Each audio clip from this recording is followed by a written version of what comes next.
Olá, companheiros e companheiras. Eu sou a Kelly Maforte, da Coordenação Nacional do MST. E esse é o nosso programa Análise de Conjuntura Semanal. Vamos lá?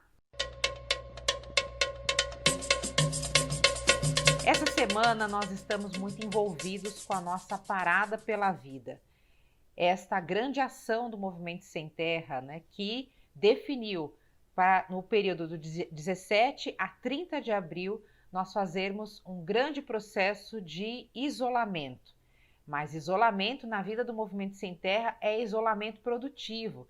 Então estamos aproveitando este período para também intensificar o plantio de árvores, alimentos saudáveis, agroecológicos, para que a gente possa, ao mesmo tempo, contribuir com a nossa alimentação, aumentar a nossa renda com a nossa comercialização e também com os processos de solidariedade que são tão necessários para a gente enfrentar o problema da fome que já atinge 19 milhões de brasileiros e brasileiras.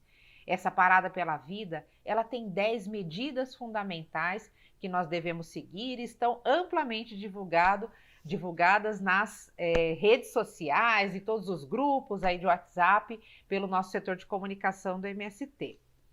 Nós também tivemos no mês de abril esta importante rememória sobre os 25 anos do massacre de Eldorado dos Carajás. Sabemos que esse é um crime impune, um massacre que infelizmente aconteceu em outras oportunidades também no nosso país. Mas o dia 17 de abril, ele marca também o Dia Internacional da Luta Camponesa. Por isso que é tão importante, a cada ano, a gente dizer que as castanheiras não esqueceram, o povo sem terra não esqueceu o que aconteceu com os nossos companheiros assassinados na Curva do S em 17 de abril de 1996. E é por isso que o Movimento Sem Terra se levantou em inúmeras atividades. Atividades de solidariedade, atividade de doação de sangue, muitas mobilizações. E no dia 17 de abril fizemos muitos trancamentos de rodovia, seguindo todos os protocolos sanitários e de segurança, mas demos o nosso recado sobre a importância da retomada da reforma agrária, ainda mais agora nos tempos de crise, e também a nossa indignação em relação ao governo que está no poder. E ali levantamos as nossas 3 bandeiras, que são as 3 bandeiras unitárias da classe trabalhadora. Vacinação já, volta ao auxílio emergencial integral para trabalhadores urbanos, mas também para os camponeses e camponesas, e o tema do Fora Bolsonaro. Além disso, no dia 19 de abril, nós também recordamos um fato muito grave também, que foi o assassinato do índio Galdino, achado fogo ao seu corpo. Ele sofreu inúmeras queimaduras e depois veio a falecer no dia 22. Esse fato extremamente grave mostra como o povo indígena é tratado no nosso país.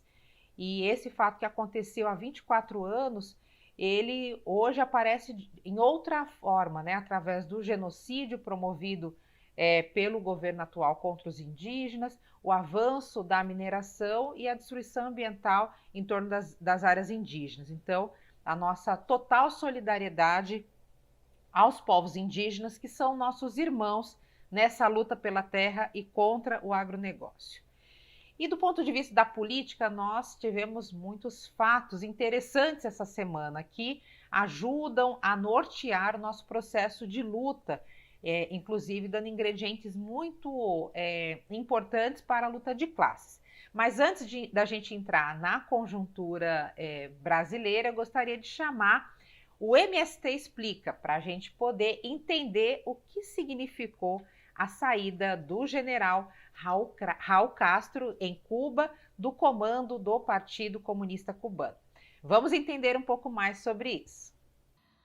O general Raul, nas suas falas, ele rememora a importância dessa mudança desses quadros da Revolução como um processo de uma construção histórica, de uma juventude revolucionária, na qual foi projetada a pensar o processo de continuidade da Revolução Cubana.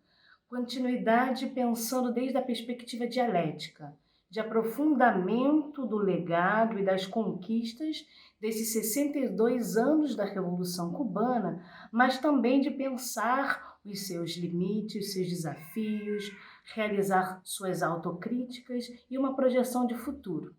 E o Congresso, além de ratificar esse processo histórico, coloca mensagens importantes do ponto de vista interno e do ponto de vista externo também.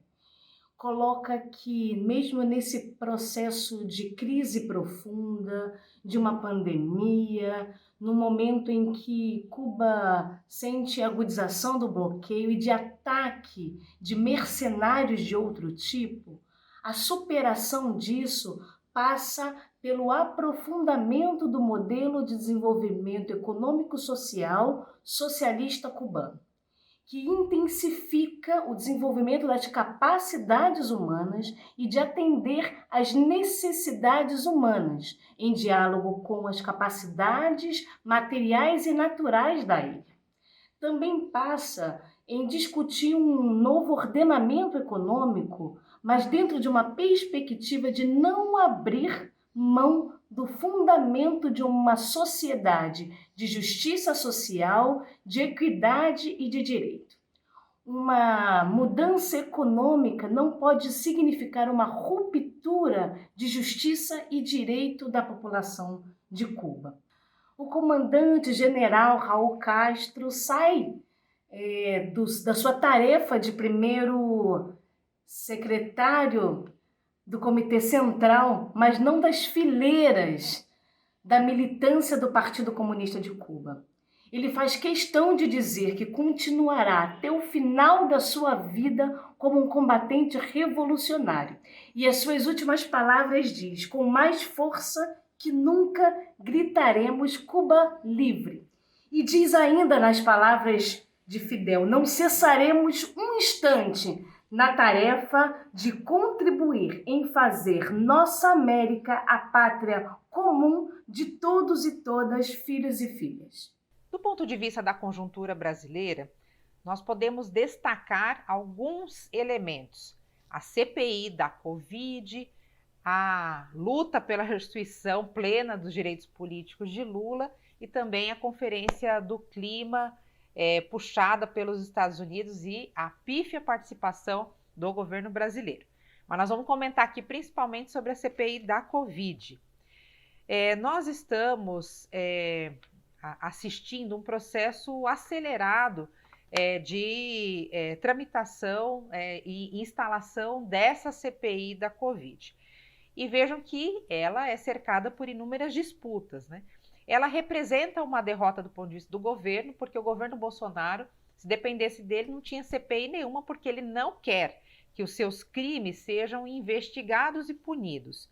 Mas, como nós sabemos, né, houve uma mobilização importante por parte de senadores progressistas.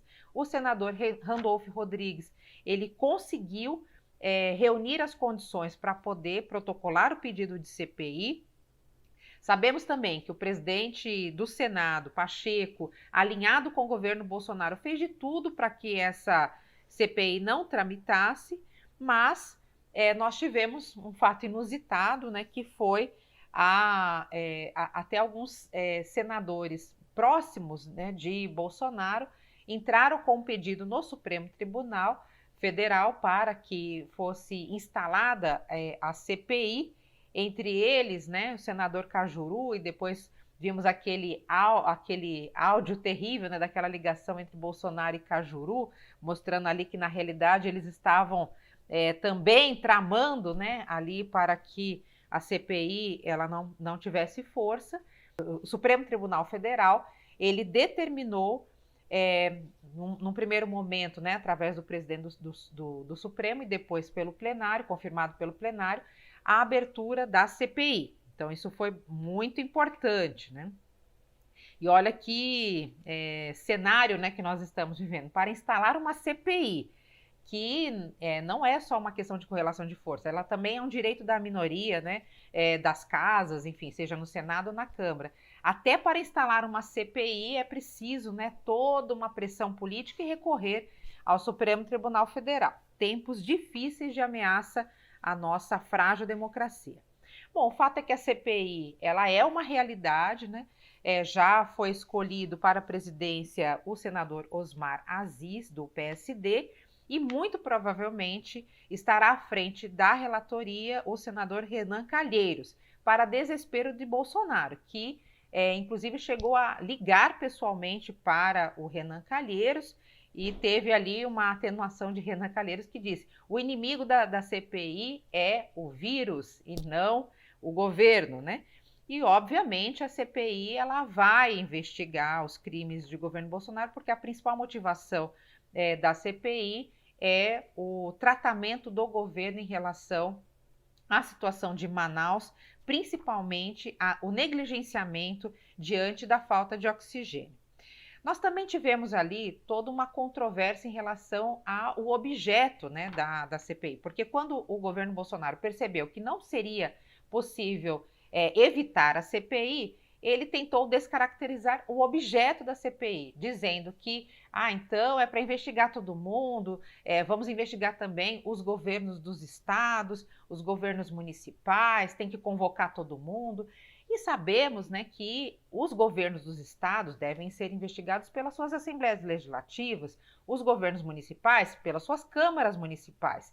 Então, o que foi acatado, né, pelo presidente do Senado é que, em havendo situações específicas que envolvam os governos dos estados ou municípios, então isso também pode até vir para a CPI do Senado, mas, logicamente, a CPI do Senado ela tem como objeto principal a investigação sobre o governo federal e as suas ações na pandemia, que são ações terríveis, né? Não somente de incompetência, de negligência, mas, como nós sabemos, um projeto de poder para poder matar uma parte do povo brasileiro.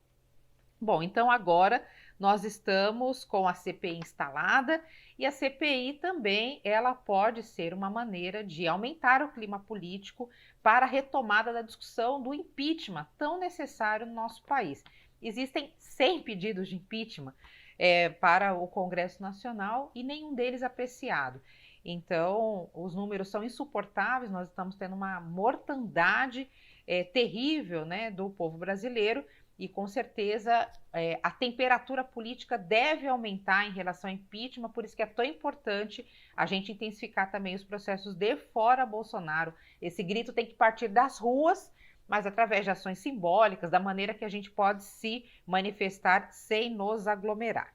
Outro tema importante é a questão da luta pela restituição plena dos direitos políticos de Lula. Sabemos que isso é uma novela com vários capítulos.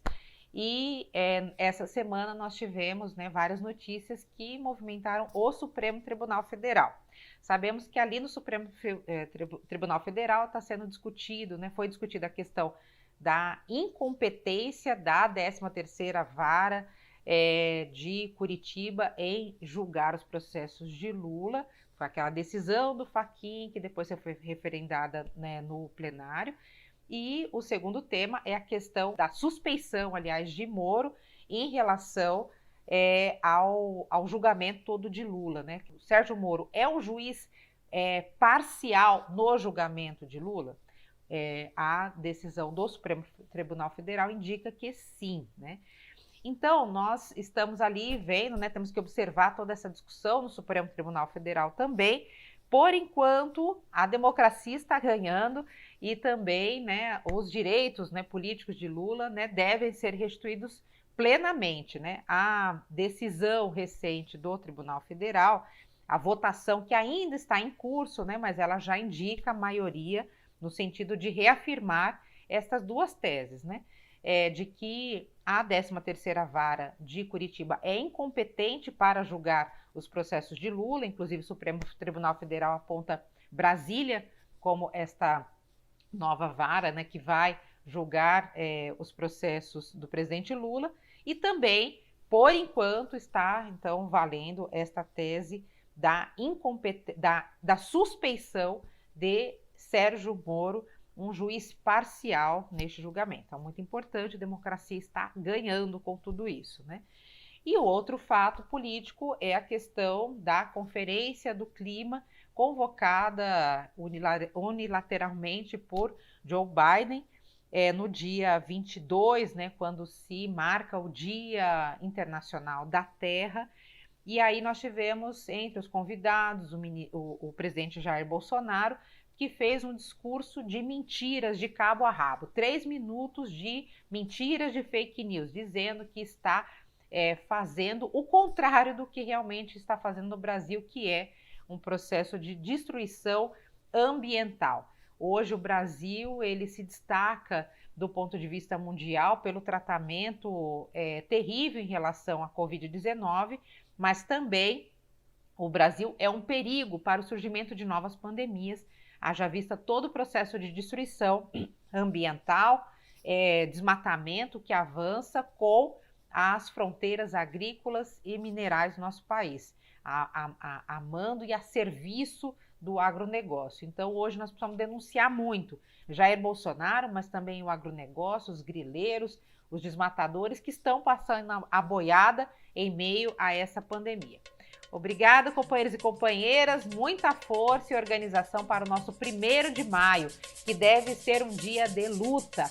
Nós não podemos nos aglomerar, não podemos tomar as ruas, fazer as ocupações de terra, mas nós vamos fazer muitas ações simbólicas. Convocamos, né, as nossas frentes de luta, né, as nossas centrais estão convocando para que dia 1º a gente faça muitas carreatas no maior número de municípios que a gente puder organizar. Pode ser com carro, pode ser com bicicleta, com carroça, com o que for, né? Mas é muito importante a gente se manifestar. E também fazer ações simbólicas, muitas ações de agitação e propaganda que são necessárias para a gente poder levantar essas 3 bandeiras. Vacinação já, volta ao auxílio emergencial integral e também fora Bolsonaro.